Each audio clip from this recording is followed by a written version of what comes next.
क्या हेमंत सोरेन असम में नई इबारत दर्ज करने जा रहे हैं? ऐसी इबारत जो ऐतिहासिक होगी। इसके पीछे की वजह क्या वही है जो आप देख रहे हैं, समझ रहे हैं? उड़न खटोले की उड़ान क्या जेएमएम को भी नया आसमान देगी, नया प्रवास देगी, नई उड़ान देगी? जहां जा रहे हैं हेमंत सोरेन मजमा से जुड़ जाता है। हालांकि जेएमएम का फोकस चाय बागान इलाकों में ही है, प्रत्याशी भी यही मैदान में उतारे गए हैं। आज हेमंत सोरेन ने 2 जगह बड़ी सभा की। तिनसुकिया जिले के डिगबोई के बोगापानी टी स्टेट में गजब जन समर्थन दिखा। क्या चाय बागान का समाज अब जाग चुका है? इसे जगाने में हेमंत कामयाब है या महज आकर्षण में लोग एक आदिवासी मुख्यमंत्री को देखने और सुनने चले आ रहे हैं? हालांकि हेमंत उनके ही हक और अधिकार की बात कर रहे हैं, उनके ही जख्म पर मरहम लगाने के दावे कर रहे हैं। अब ये देखिए तस्वीरें तिनसुकिया के मार्घेरिटा टी स्टेट खेल मैदान की है। यहाँ क्या बोले ये हम सुनवाएंगे, थोड़ा धैर्य रखिए। जब तक चैनल सब्सक्राइब कर लीजिए, फेसबुक पर हैं तो फॉलो कर लीजिए और वीडियो धड़ाधड़ शेयर करना शुरू कर दीजिए। मार्घेरिटा विधानसभा से जेएमएम के प्रत्याशी जनरल मींज हैं। जन सैलाब क्या इस बात का गवाह है कि असम अब अपने हक, सम्मान और न्याय के लिए तैयार है, या सिर्फ ये सब फंटा कोको कोला का झाग है, भीड़ आई है और चली जाएगी, या वोट में दर हकीकत तब्दील भी होगी? ये दरअसल देखने की बात होगी। लेकिन आज कहा क्या ये तो हम बताएंगे। बम फोड़ दिया। और इधर दोस्तों क्राउड पुलर जेएमएम के स्टार लीडर जिन्होंने विधानसभा झारखंड में जो चुनाव हुआ था कमाल और धमाल दिखाया था, कल्पना सोरेन भी असम पहुंच चुकी है। चबुआ के जेएमएम प्रत्याशी भुवन मुरारी के पक्ष में लोगों से मिली जुली, चाय बागान भी गई, लोगों की समस्याओं को जाना और समझा। अब बताते हैं कि कहा क्या दोस्तों। हेमंत सोरेन का इशारा किधर है? उन्होंने कहा आदिवासी समाज को ठगने के लिए, वर्गलाने के लिए आदिवासी समाज के ही गोतिया दलाल बनकर घूम रहे हैं, उनसे होशियार हो जाइए, खबरदार हो जाइए। ये दरअसल गोतिया समाज के लोग कौन है, क्या संकेत है? और भारतीय जनता पार्टी पर जैसा निशाना साधते हैं मोदी सरकार, हेमंत सरकार पर, उससे तो चुके ही नहीं दोस्तों। मैं चाहता हूं कि सीधे सुनिए आखिर हेमंत सोरेन ने कहा क्या। हमेशा से इन्हीं लोगों के लिए संघर्ष करता है। हमारे बीच कोई व्यापारी हम लोग के साथ नहीं होगा और इसी वजह से हम लोग का हमेशा उन लोग के साथ झगड़ा चलता है। गरीबों को कोई मांग के नहीं देगा, छीनना पड़ेगा। और बड़ा दुर्भाग्य होता है हम लोग के बीच। हम लोग इतना संघर्ष करते हैं, इतना लड़ते हैं, इतना परिश्रम करते हैं, उसके बावजूद हम लोग का हक अधिकार बड़ी मुश्किल से मिलता है। वो इसलिए कि ऊपर में नीति निर्धारक करने वाला लोग हमारा नहीं है।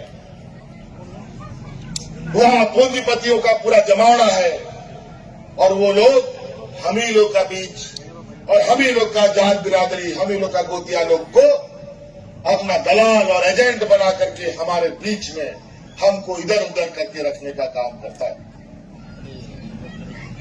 पैसे के दम पर। तो इसीलिए उसको भी पहचानिए।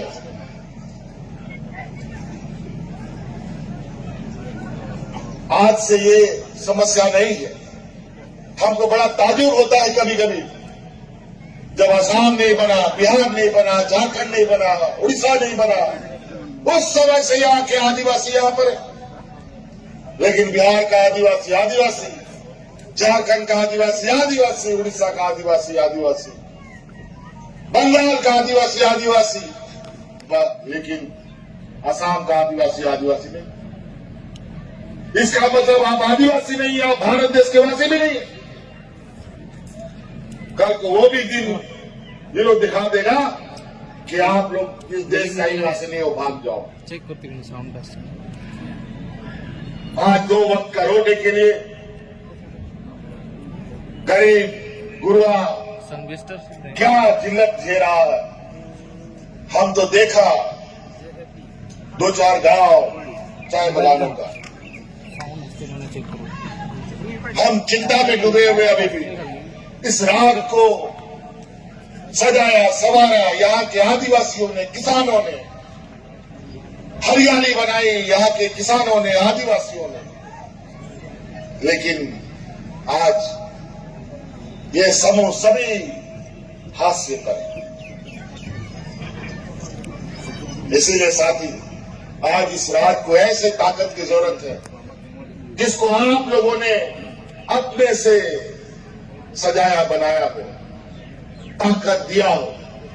आज हमारे झारखंड में, पहले हमारे झारखंड में भी बहुत बुरा हाल था।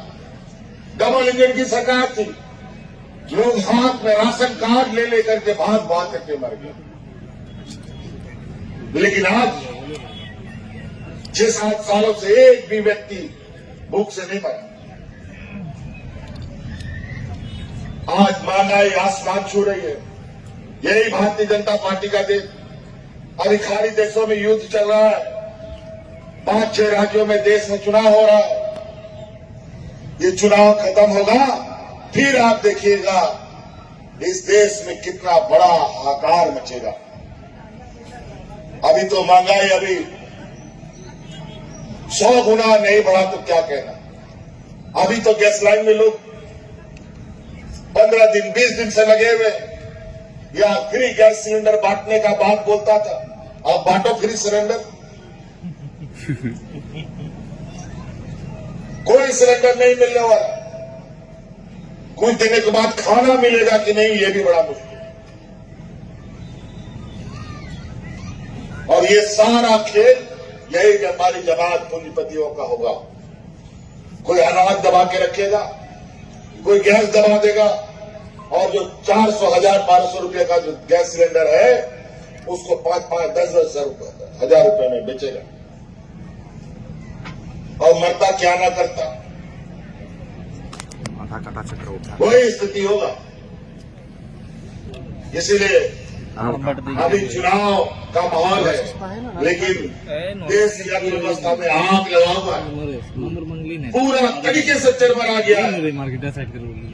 बस चुनाव खत्म होने दीजिए, युद्ध खत्म होगा नहीं होगा वो तो बात की बात होगी, लेकिन देश में महंगाई बेलगाम घोड़े की तरह दौड़ेगा, और उस बेलगाम घोड़े को पकड़ना सबसे तकलीफ किसानों को, मजदूरों को, आदिवासी दलित पिछड़ों को होगा।